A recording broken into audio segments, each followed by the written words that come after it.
Hello mga ka-SFT, today is Monday, September 6, 2021, and here's the news you need to know.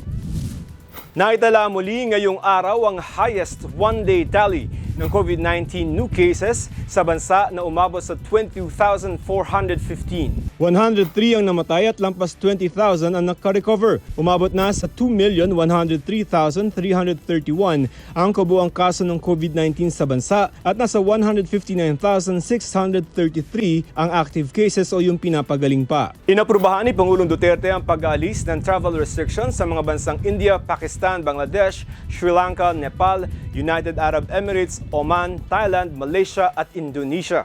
Sabi ng DOH, nagpapatupad ng safeguards sa ating mga border at sasailalim sa mahigpit na quarantine ang mga papasok sa bansa. Samantala, nagtatayo ng gobyerno ng Pilipinas ng mga estruktura at pasilidad sa ilang isla at bahura sa West Philippine Sea. Nitong August 31, 2021, pinasinayaan ang Coast Guard Station sa Pag-asa Island. Nagtatayo rin ng desalination plant sa isla na magbibigay ng karagdagang inuming tubig doon. Bahagi yan ng pagtatayo ng pasilidad sa mga isla at bahura na okupado ng Pilipinas sa West Philippine Sea. Sa gitna yan ng paggigiit ng China sa kanilang Maritime Traffic Safety Law at patuloy na pag-angkin sa buong South China Sea. Pinilahan naman ang unang araw ng muling pagbubukas ng voter registration sa mga lugar na nasa ilalim ng MECQ gaya ng Metro Manila. Sa Quezon City, mahaba ang pila ng mga gustong magparehistro sa labas ng COMELEC office pero 300 lamang ang maximum registrants na kaya ng COMELEC kada distrito sa buong araw. Pinaalalahanan din ng mga magpaparehistro na sumunod sa mga safety and health protocols hanggang September 30 bukas ang mga registration sites. I'm Joseph Morong. Stand with us. Stand for truth. Magdadalawang taon na nating nilalabanan ng COVID-19 pero hanggang ngayon misteryo pa rin kung saan ito nanggaling. In fact, bigong masagot ng US Intelligence sa kanilang report na ipinasilip sa publiko noong August 27 kung galing ba sa hayop o sa isang lab o laboratorio ang SARS-CoV-2. Dahil dito, nagtuturuan ang US at China matapos ang inconclusive na investigasyong ito. Richard Heideran connects the dots sa ulat ni Brian De La Peña. Obviously, the scientific work is mired in politics. Sa komentaryong ito noong August 23, walang habas ang batikos ng Chinese state media laban sa Amerika. Pinupolitika lang daw nito ang paghahanap sa ugat ng COVID-19. The WHO has been facing the pressure of politics, financing and assaults on its reputation from the US. August 27 naman nang bumuelta si US President Joe Biden. Sabi niya, may itinatago ang China kaya hanggang ngayon malabo pa rin ang pinanggalingan ng nakamamatay na virus. Paanong ang isang siyentipikong pagbusisi ay nagbunsod ng paninisi?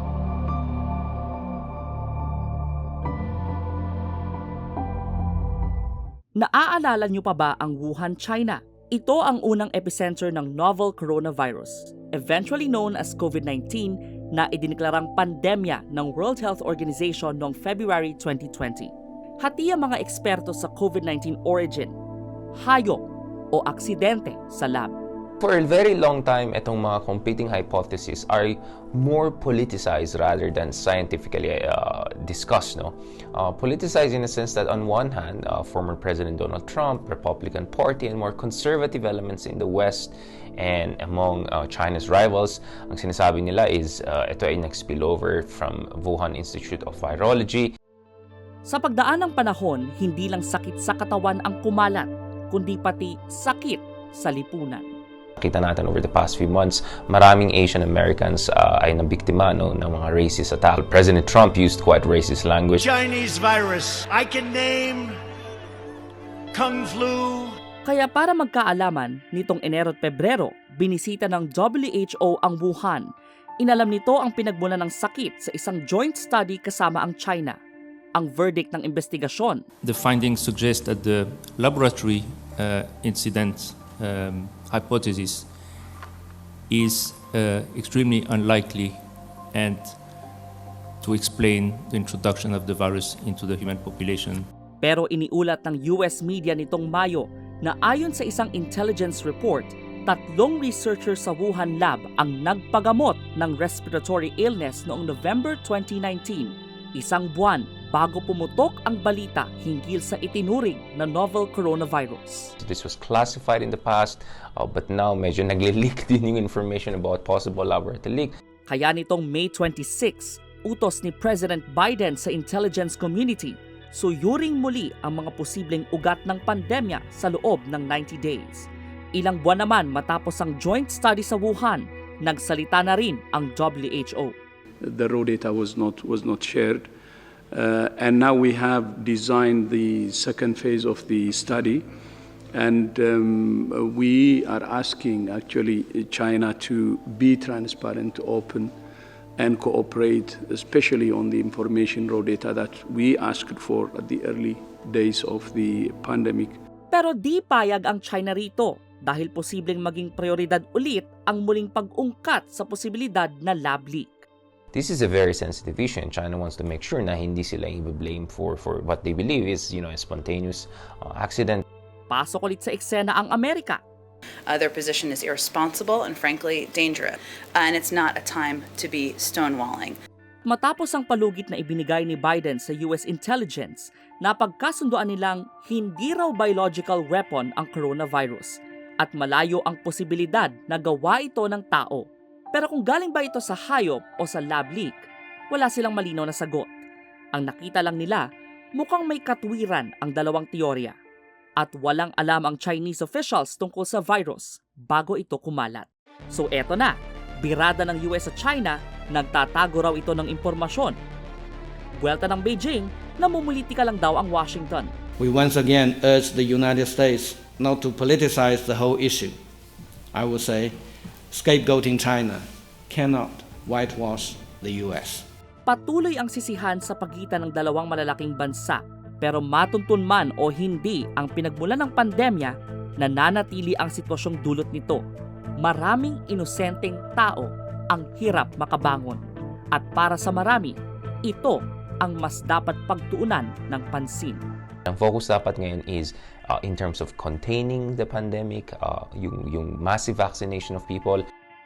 Kasama si Richard Haydarian, ako si Brian De La Peña. I stand for truth.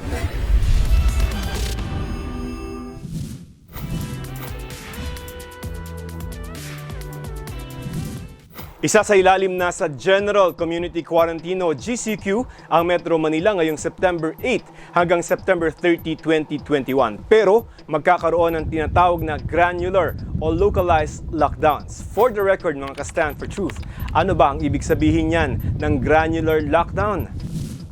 Sa ilalim nito, hindi tulad ng community quarantine na sakop ang buong syudad o rehiyon. Sa granular lockdown, isasara ang ilang piling kalye, compound at sityo na may mga matataas na kaso ng COVID-19. Bukas pa inasa maglalabas ng guidelines kung paano ito ipatutupad. Pero sa isang panayam, sinabi ni DTI Secretary Ramon Lopez na magkakaroon ng 4 na level ang granular lockdown. Tayo po in support nung magiging susunod na quarantine status na parang granular lockdown, no? Parang dalawang bagay lang, magiging ECQ or GCQ at ang pangkalahatan ay magiging GCQ at magkakaroon lamang ng levels 1, 2, 3, 4. Ang importante po ay granular lockdown ng system para yung kung saan lang nagkaroon ng hotspot, doon lang magkakaroon ng hard lockdown. Pero ikinababahala ng ilan ang pagluluwag ng quarantine classification ng Metro Manila, lalo na't inilagay ng Department of Health o DOH sa highest alert level ang lahat ng lugar sa Metro Manila maliban sa Maynila dahil sa patuloy na pagtaas ng COVID-19 infection at pagtaas ng hospital bed utilization. Sa ating projections and base po sa ating mga eksperto, if you look at our projections, even though the scenarios na pinakita dun sa projections, meron tayong ECQ, meron tayong MECQ, may GCQ with heightened restrictions, even though we have this kind of community quarantine restrictions, nakita natin na pataas ng pataas pa rin ang projections natin, and that is the characteristic of the Delta variant. Kung kayo ang tatanungin mga ka-Stand for Truth, pabor ba kayo na isailalim sa General Community Quarantine with granular lockdown ang Metro Manila sa kabila ng patuloy na pagtaas ng kaso ng COVID-19 sa rehiyon? Narito naman ang sagot ng ilan natin mga ka-Stand for Truth.